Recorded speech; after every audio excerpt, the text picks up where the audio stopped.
Format है वो। तो इनकम एक्सपेंडिचर किस तरीके से बनता है, तो सबसे पहले इसकी हेडिंग लगती है ऊपर इनकम एंड एक्सपेंडिचर अकाउंट, और यहाँ पे नीचे आपको लिखना है फॉर द पीरियड एंडिंग या फिर फॉर द एंड ऑफ, ठीक है।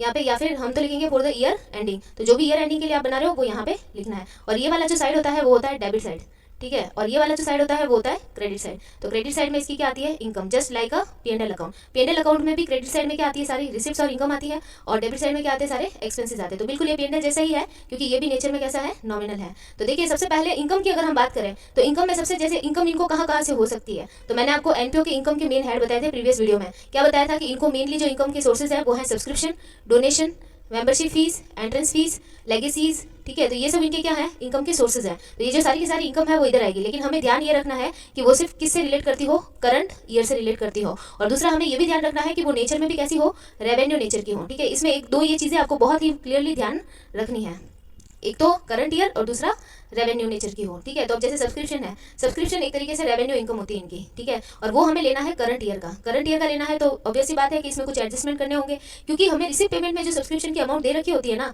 वो कंप्लीट अमाउंट दे रखी होती है, जिसमें हो सकता है कि आपका कोई आउटस्टैंडिंग सब्सक्रिप्शन पिछले साल का हो, वो आपको रिसीव हुआ हो, या फिर ये हो सकता है कि आपको एडवांस में कोई सब्सक्रिप्शन रिसीव हुआ हो, तो वो भी उसके अंदर इंक्लूड हो सकता है। तो हमें क्या करना होगा कि इसमें से सिर्फ कौन सा वाला अलग करना है, करंट ईयर वाला। तो इसके लिए आपको ऐड तो क्या करना पड़ेगा, आउटस्टैंडिंग एट द एंड और एडवांस इन बिगिनिंग। तो जो भी आपका सब्सक्रिप्शन आउटस्टैंडिंग रहा है एंड में, तो वो तो आपके इसी करंट ईयर का है, ठीक है। क्योंकि देखिए अगर कोई सब्सक्रिप्शन आपके इस साल के एंडिंग में बाकी है तो इसका मतलब वो इसी साल का है, तो वो आपके करंट ईयर का है, इसलिए उसको हम ऐड करेंगे। और दूसरा ये है कि एडवांस अगर आपको बिगिनिंग में मिल गया है, ईयर की स्टार्टिंग में, तो वो भी आपके इसी करंट ईयर से रिलेट करता है, जिस करंट ईयर के लिए हम इनकम एक्सपेंडिचर बना रहे हैं, तो उसको भी आपको क्या करना है, ऐड करना है। और लेस में आपके दो आइटम आएगी, कौन कौन सी, जस्ट इसकी ऑपोजिट, जैसे आउटस्टैंडिंग इन द बिगिनिंग, क्योंकि यहाँ पे आउटस्टैंडिंग एट द एंड था, तो यहाँ पे क्या हो जाएगा, बिगिनिंग। अब जैसे देखिए इस साल की जिस करंट ईयर में आप इसको बना रहे हैं, उस साल करंट ईयर की अगर स्टार्टिंग में अगर कोई सब्सक्रिप्शन आउटस्टैंडिंग है, तो इसका मतलब वो इस साल का तो नहीं है, वो तो प्रीवियस ईयर का है, तो उसको हमें लेस करना होगा इसमें से। और दूसरी हम बात करते हैं एडवांस एट द एंड। अगर एडवांस में कोई एंडिंग में मिला है आपको, ईयर एंडिंग में, तो इसका मतलब वो एडवांस इस साल का तो नहीं है, वो आने वाले अगले साल का है, ठीक है। तो उसको भी हम क्या करेंगे, लेस करेंगे। और ये जो सब्सक्रिप्शन की अमाउंट है हम एज इट इज कहाँ से उठाएंगे, रिसिप्ट और पेमेंट में से, ठीक है। रिसिप्ट पेमेंट अकाउंट में से एज इट इज हम यहाँ पे उसको लिखेंगे और देन ये सारे एडजस्टमेंट उसमें करेंगे। फिर जो भी फाइनल अमाउंट आती है उसको हम यहाँ पे आउटर कॉलम में लिख देंगे। इसके बाद हम बात करेंगे एंट्रेंस फीस।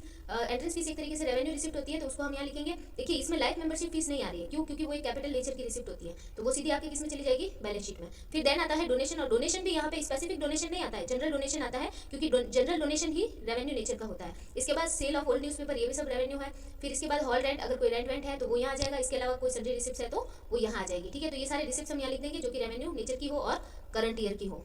फिर हम बात करते हैं एक्सपेंसेस की। तो एक्सपेंसेस में भी वो सारे एक्सपेंसेस जो रेवेन्यू नेचर के हैं, कैपिटल नेचर के नहीं, ठीक है। तो वो सारे एक्सपेंसेस हम यहाँ लिख देंगे। जैसे सबसे पहले हम लिखेंगे सैलरी,